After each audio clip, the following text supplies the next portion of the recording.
Hi everyone. In his book, The 7 Habits of Effective People, Stephen Covey outlined habit number 2 as starting with the end in mind. In any successful endeavor, knowing where you need to go and understanding the deliverable is absolutely essential to have a successful journey. And so in this video, I'm going to walk you through what your dissertation needs to look like, the document you actually submit to the graduate school.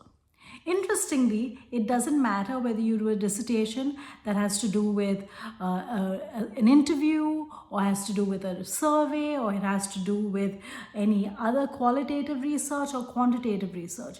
At the end of the day, all dissertations look remarkably similar because all dissertations that are submitted to the graduate school actually follow the same template.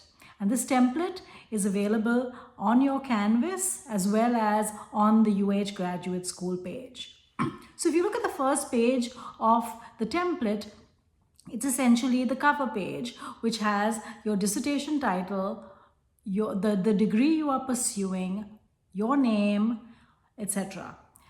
It's a standard template, pretty straightforward to fill.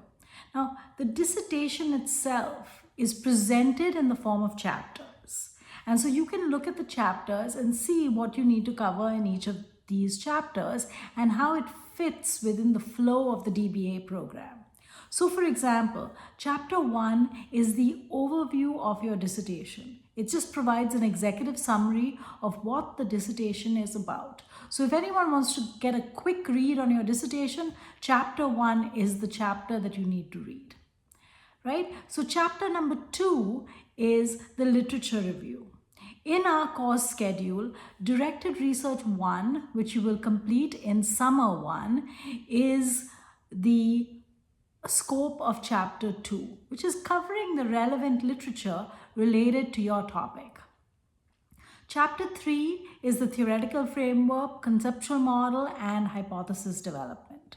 So this is where you start presenting your original work, the theory you propose, the model you want to test, the hypotheses that you have. So that's the conceptual stuff, the theory stuff. And then you move to chapter number 4, which is your methodology. In the methodology chapter, it's very important that you not only present the methodology, but also justify why that is the best methodology to answer your research questions. And so chapter 4 is essentially a methodological overview as well as the justification for that methodology.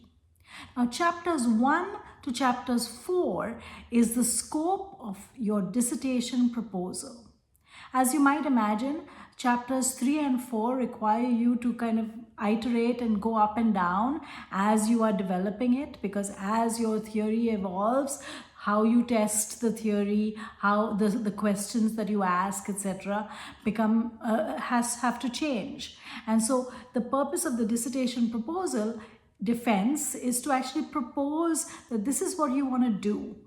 No collecting data before your proposal defense. What's also very important that you do before your proposal defense, and which is within the scope of your third year curriculum, actually it's Directed Research 2, is to actually hone down on the actual nitty-gritties associated with your methodology, which includes all the compliance issues, getting IRB, getting CT training, etc.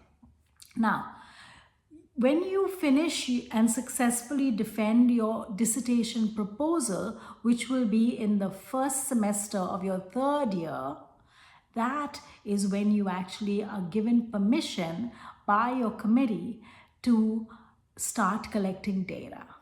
So you need to have all your ducks in a row so that by the time you reach that point where you're collecting data, you can collect and analyze the data very quickly, because time will go really fast in your third year if you are not on the ball.